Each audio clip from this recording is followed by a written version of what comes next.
ગુજરાત પરથી ખતરો હજુ પણ ટળ્યો નથી। શુક્રવારે ભલે ધાર્યો વરસાદ ના આવ્યો, જો કે દક્ષિણ ગુજરાત સહિતના અનેક વિસ્તારોમાં ખૂબ જ વધારે વરસાદ આવ્યો હતો, પરંતુ હવે શનિવારે એટલે કે ઓગસ્ટ મહિનાના પહેલા દિવસે રાજ્યના અનેક વિસ્તારોમાં વરસાદની આગાહી છે।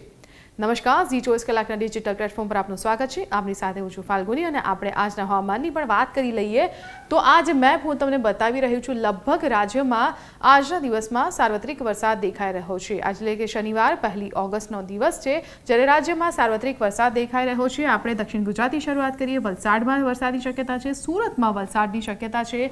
આ સાથે ઉપર થોડા જઈએ, વડોદરામાં પણ વરસાદ આવી શકે છે। વડોદરાના જે આસપાસના વિસ્તારો છે, અહીં આપણને આ સિસ્ટમની અસર જોવા મળી રહી છે, એટલે થોડો ઘણો વધારે વરસાદ આવી શકે છે। અમદાવાદમાં પણ વરસાદની શક્યતા છે। આ સિસ્ટમની થોડી ઘણી અસર અમદાવાદમાં પણ જોવા મળી રહી છે। મહેસાણામાં વરસાદ આવી શકે છે। ઉત્તર ગુજરાતમાં પાલનપુરમાં વરસાદ આવી શકે છે।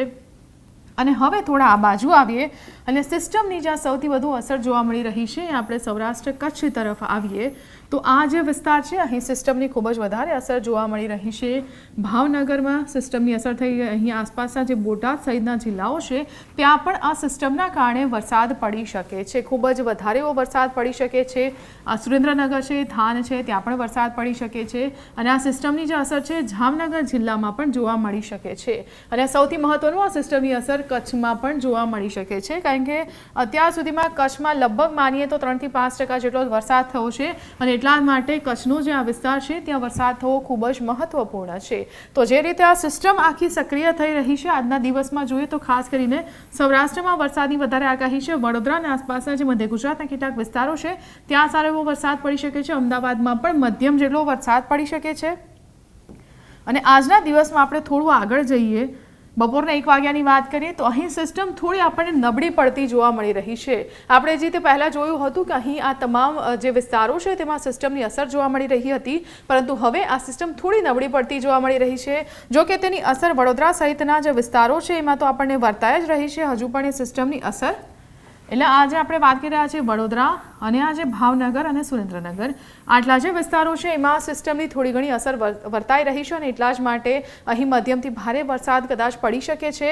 અને આ જે સિસ્ટમ છે, તે વરસાદ લાવી રહી છે અને તેની અસર જોવા મળી શકે છે। આજના દિવસમાં આપણે હજુ પણ થોડું આગળ જોઈ લઈએ તો સાંજના સમયે પણ આવી જ સ્થિતિ જોવા મળી રહી છે। પણ સાંજના સમયે તમે એક વાત નોટિસ કરશો, અહીં અમદાવાદ અને ઉપરના જે ઉત્તર ગુજરાતના વિસ્તારો છે, ત્યાં આ સિસ્ટમની ખૂબ જ વધારે પ્રમાણમાં અસર જોવા મળી રહી છે। એટલે કે જેમ જેમ દિવસ ચડશે, સાંજ થશે, તેમ ઉત્તર ગુજરાતના જે ભાગો છે, તેમાં વરસાદની શક્યતા વ્યક્ત કરવામાં આવી છે। તો જે રીતે આ સિસ્ટમ આપણા રાજ્ય પર સક્રિય થઈ છે, જેના કારણે વિવિધ વિસ્તારોમાં વરસાદ આવી રહ્યો છે, અને તેને જોતા આજના આખા દિવસમાં મોટા ભાગે વાત કરીએ તો વડોદરા, સૌરાષ્ટ્ર અને ઉત્તર ગુજરાતના જે કેટલાક વિસ્તારો છે, તેમાં વરસાદ આવી શકે છે।